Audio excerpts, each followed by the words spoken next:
Duplo Expresso. E aí, tá tudo bem com você? Eu sou o Wellington Calazans.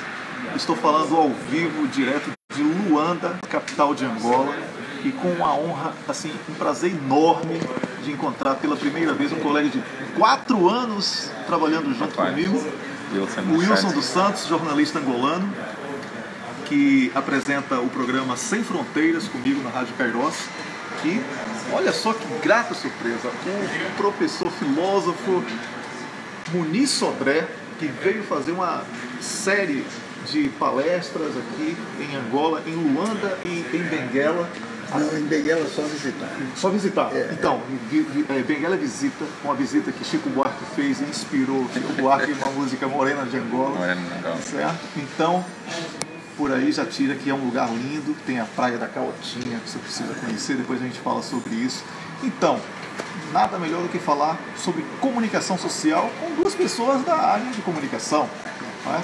Eu que aqui em Angola atuo como consultor desde o período da guerra e tenho grandes amigos e estou aqui fazendo um trabalho de uma semana, por isso estou fora do programa Sem Fronteiras, Duplo Expresso.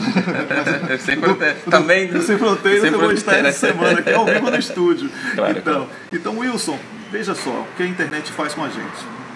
Nós trabalhamos juntos e temos uma troca de impressões quase que diária e somos amigos. E hoje é o nosso primeiro contato pessoalmente. É o primeiro? É o primeiro contato pessoalmente. Nós temos interagido, né, várias vezes e com o Wellington. Aliás, o Wellington também é um dos culpados da minha entrada na comunicação social, sobretudo aqui em Angola, porque eu na verdade venho da academia, né, formei-me em comunicação e depois vou diretamente para a rádio um pouco a convite quer do Wellington e de outras pessoas que trabalhavam na rádio. E, portanto, também é um grande prazer hoje estarmos aqui. Eu confesso que estive várias vezes no Brasil. Uma das vezes, quando fui ao Brasil, o Wellington também apoiou-me para encontrar outros profissionais ligados à comunicação no Brasil. E hoje encontrar pessoalmente também duas figuras. Uma aqui também o professor Muniz, que naturalmente eu acompanho. Eu tenho uma base brasileira, porque eu estudei na SPM, na Escola Superior de Propaganda e Marketing, e na Faixa, né? Na Faculdade de Olhões no Rio. Então, portanto, é também um grande prazer estar aqui hoje a partilhar pelo menos essa conversa aqui com essas duas figuras. Pois é, então olha só, eu aqui com o Wilson, jornalista angolano, apresentador, tem programa também aos sábados sobre comunicação social, muito bom programa, que eu tenho a honra de poder ter feito parte da discussão, do embrião do programa, e também o seu livro, que tem uma menção. Tem uma mensagem, claro, não podia ser diferente. Né? Pois é. Vou fazer a entrega pessoalmente agora, amanhã também. Tem um livro e eu faço amanhã, faço chegar.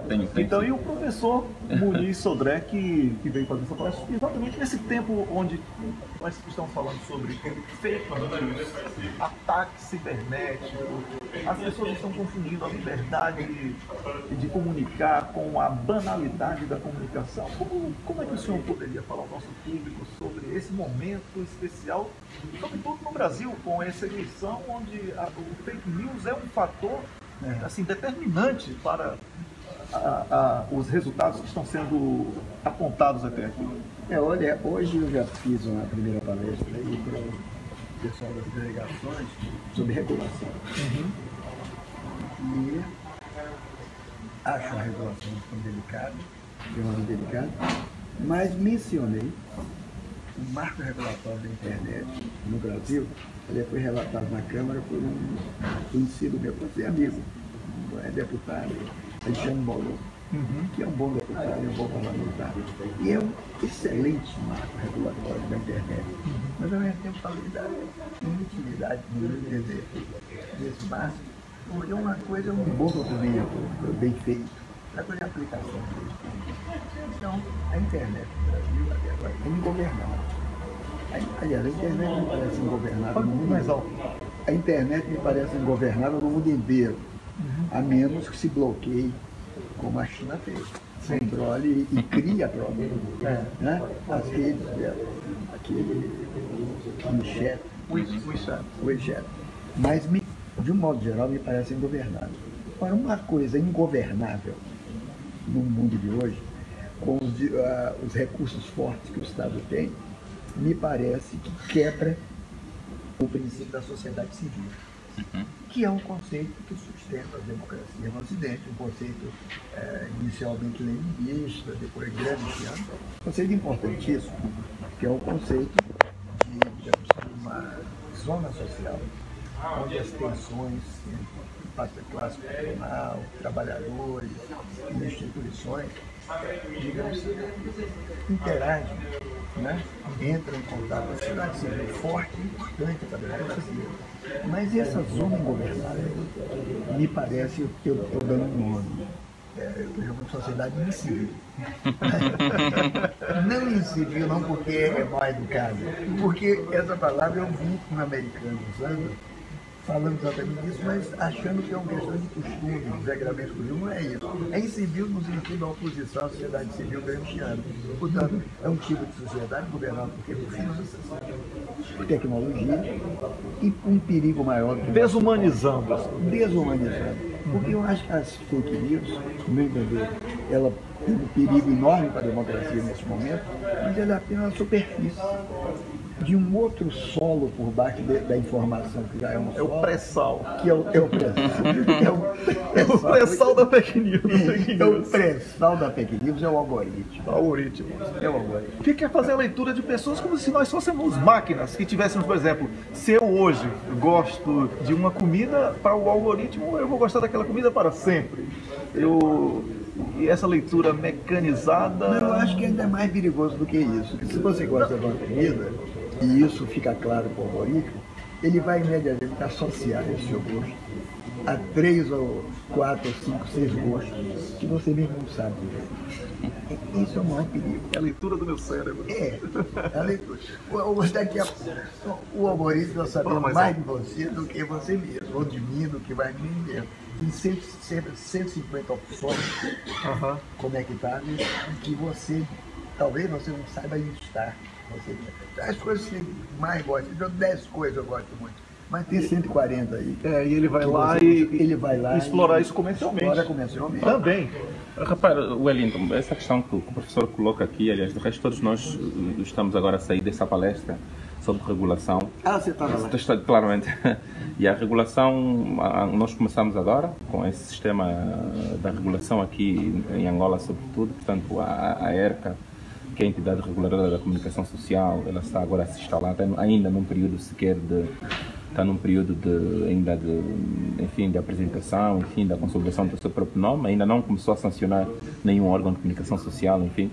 Mas eu queria também colocar essa questão que levanta aqui muito bem, levantada pelo Wellington, sobre a questão das fake news, né, das notícias falsas e também da pós-verdade, que naturalmente, falavam da questão do Brasil, mas aqui em África e sobretudo aqui em Angola nós também não estamos distantes dessa nova realidade que surge hoje.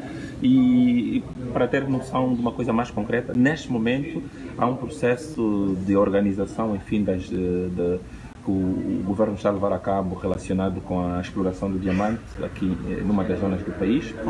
E nos últimos meses, tem estado a fazer alguma, enfim, a organização desse processo com a prisão de alguns, prisão não diria, mas o repatriamento, digamos, daqueles,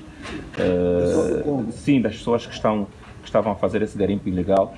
E tem surgido imagens, digamos, falsas de outros processos antigos, de outro tipo de situações que já aconteceram há anos e que são a ser veiculadas, digamos, até para os grandes órgãos de comunicação social, a mídia jurássica, como disse muito bem aquela hora, e como se fossem atuais, portanto, serem reproduzidas, inclusive, por órgãos de comunicação social, como a Euronews, por exemplo, em que surgem, digamos, essas notícias como se fossem atuais, a desacreditar, inclusive, o governo angolano. Portanto, também a Angola, sobretudo, não está distante deste novo paradigma, que são as fake news e as redes sociais. Olha, para esclarecer ao público que esse assunto não é um tema que está sendo debatido na mídia brasileira. Aliás, a mídia brasileira fica dentro de uma bolha. O Brasil parece que é outro planeta. Isso é uma coisa terrível. O que é que está acontecendo? Existe uma fronteira de 1.200 quilômetros entre Angola e o Congo, certo? Uma das províncias, que é a Lunda Norte, ela é assim, se um gato for cavar para fazer cocô, sai diamante lá. Entendeu? Então é uma coisa incrível. E os congoleses estão fazendo garimpagem ilegal. Certo? São de de 500 a 1000, como se diz, cidadãos sim, ilegais. são já cerca de 300 e Quase 400 mil 380 mil. Perdão, 500 mil. Yeah, 500 mil, é um grupo 500 mil grande. pessoas. Eu tô confundindo. São 30 mil pessoas refugiadas que estão sendo acolhidas pelo governo angolano como refugiados. Sim. Agora, garimpo ilegal dentro do território angolano, a soberania territorial tem que ser respeitada. Então, Angola não tem que dar satisfação porque a Euronews publicou algum vídeo antigo de conflitos, inclusive relacionados a outros países, Exatamente, só de Angola, atribuindo a Angola que Angola tem que se render. Então, é uma situação bizarra, inclusive, não é? Bizarra de fake news e pós-verdade que está acontecendo. E num contexto como este, em que há reformas claras da atual liderança do país, está a se operar várias reformas, e me parece que são esses interesses inconfessos que vêm por detrás dessas fake news. Bom, mas olha, só para você ter uma ideia, ainda bem que estamos a fazer Fake news é um nome contestável. Contestável. É o seguinte, eu tomando aqui agora a perspectiva do jornalista. Um aluno meu que é editor da época, que até publicou um artigo na época sobre fascismo, não sei se está Sim, certo. Posso passar para você? Certo. Ótimo, eu tenho ele aqui. Eu olha, se é fake, não é news. Sim, porque da perspectiva do jornalismo, a news É verdade. a notícia é verdadeira, ela foi checada. Isso. Ela foi checada, ela foi verificada. Então, fake news é um oxímoron. Olha só, veja só. É uma contradição em termos. Eu falei. Sim, uma notícia, porque ela foi checada, claro. Ela foi checada. Então, eu traduziria fake news como boato. Boato. A palavra boato, talvez. Boato digital. Boato digital. Não tem charme. Não tem charme. Mas eu acho que se você vê pelo ângulo do boato, você entende melhor o que está se passando. Porque eu cito um livro do meu primeiro, vez que eu morei na França, que é um livro do Edgar Morin, sobre o chamado Boato de Orléans. Não sei se já viu falar. Sim, já ouvi falar. Já ouvi falar. Sim. O que era o Boato de Orléans? Era só para eu entender bem o que é fake news. 12 estabelecimentos de árabes judeus da cidade de Orléans, nasceram.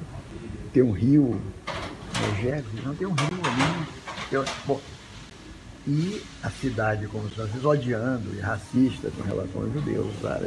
E um dia, mas aquela coisa tolerante e hipócrita no francês. Um dia, uma jovem, uma moça, entra na loja para provar um vestido e saindo dessa loja ela não vai encontrar o namorado. O caso é mais ou menos esse.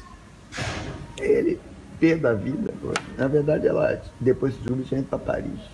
Pegou o trem, não deu. Disse que ela entrou na loja e não saiu. Então teria sido sequestrada na loja. Sequestrada por onde e como? Que é uma rede subterrânea que desembocaria no rio e daí as moças eram levadas para Haréns, no Oriente Médio. E de repente não era só uma, eram 2, 3, eram 8. E os habitantes de Orléans, furiosos, vão às ruas, os homens, né? E depredam lojas, e a coisa se contamina, viu? O que é que essa história, evidentemente é uma coisa maior do que eu estou contando, mas eu estou resumindo para dizer o seguinte, que o preconceito, a discriminação, as expectativas aqui com relação à área do Deus, todos afloram e vão inchando a notícia. A notícia vai inchando feito um bolo quando você bota fermento. Sim. Então é a notícia desejada. Né? Fake news é informação desejada. Mas desejada por quê? Desejada pelo subconsciente de cada um. Seus preconceitos, pela ideia. Pelos monstros que estão você, dentro de nós. É a mecânica do ato. É a mecânica do ato. Olha, isso aí me parece difícil, extremamente difícil de controlar, de exercer algum controle, porque esses monstros estão dentro de você, estão no subconsciente. E na verdade, se comprar e você gosta de que se confirme a sua expectativa. Então, eu não vejo realmente, para mim é um desafio para o jornalismo. Como é que essas fake news, esse boato pode ser controlado? O boato nunca foi controlado. Pois é. E agora é com a velocidade eletrônica, a velocidade da rede, que para mim é ingovernável. Torna ela também mais instantânea. E eu acho que essa questão, aqui já até para essa minha abordagem, é que também se calhar a repensar um pouco aquilo que é o papel do jornalista em tudo isto. E hoje estamos a assistir cada vez mais, se calhar, o retorno daquilo que é a função, o papel primordial do jornalista. Qual era o papel do jornalista? Era separar a verdade da mentira. Né? E, portanto, a meio a essas questões da pós-verdade, das fake news, etc., portanto, surge cada vez mais a necessidade da afirmação do poder do próprio jornalista, que é separar a verdade da mentira. Com certeza. Não, eu acho que o jornalista é mais necessário do que nunca. Não é a crise necessariamente do jornalismo como função. Que o mediador, isso tudo é a ausência do mediador, é a ausência de mediação. Essa necessidade de produzir rápido para ser o primeiro mas isso sempre houve mesmo na competição. Mas agora com o eletrônico piorou muito. Piorou muito. Então, realmente, olha, eu quero agradecer, porque essa live aqui quero agradecer ao filósofo, professor Muniz Sodré, que está aqui em Angola para fazer palestras e está formando pessoas ligadas à área de comunicação social e da política angolana, sobretudo, com essas palestras brilhantes dele, e uma autoridade da área de comunicação social brasileira e internacional, e é uma honra estar aqui no Duplo Expresso conversando com ele, e o Wilson dos Santos, que, como eu falei, é meu colega de rádio aqui, da Rádio Kairos, que apresentamos um programa, Wilson, aqui no Brasil. A gente precisa ter um programa daquele, sabe? Nós falamos sobre geopolítica, nós aqui no Sem Fronteiras tratamos de, semanalmente, um tema africano, um tema internacional e também tentamos encaixar Angola. Semanal e online também é possível assistir pela internet. Vou começar a compartilhar no Duplo Expresso o link do Sem Fronteiras, vai valer a pena. Com certeza, não é porque eu participo eventualmente do programa, mas é porque o programa é muito bom e eu tenho o maior prazer de estar de volta aqui a Angola, que é um país que me acolheu sempre tão bem, eu adoro, e o príncipe que nasce na Bahia vem para Angola e se sente em casa. Nós somos baianos, nós somos baianos. Diz-se que grande parte a maior parte das manifestações culturais no Brasil saíram da África, não é? Com certeza. Aqui essa ligação profunda. Com certeza. E só para concluir em relação a essa crise não é fake news, de fofoca digital,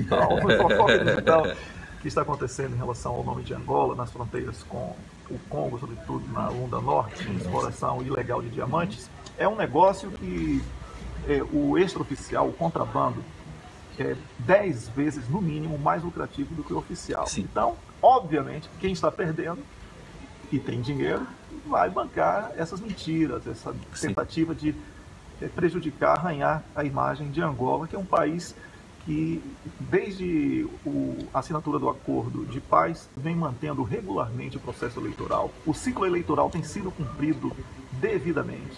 A sociedade angolana participando de forma expressiva das eleições. Então, uma democracia que tenta se firmar e, lamentavelmente, a comunidade internacional, ao invés de fortalecer essa luta do angolano pós-guerra para o fortalecimento da democracia interna, ela dá voz, dá eco a mentiras através das suas programações que seriam informativas. Nesse caso, são degenerativas de mentes e de reputações. Então, eu sou o Wellington Calazans e conversei ao vivo a partir de Luanda, capital de Angola, com você que assiste ao Duplo Expresso. Um grande abraço e tudo de bom. Duplo Expresso.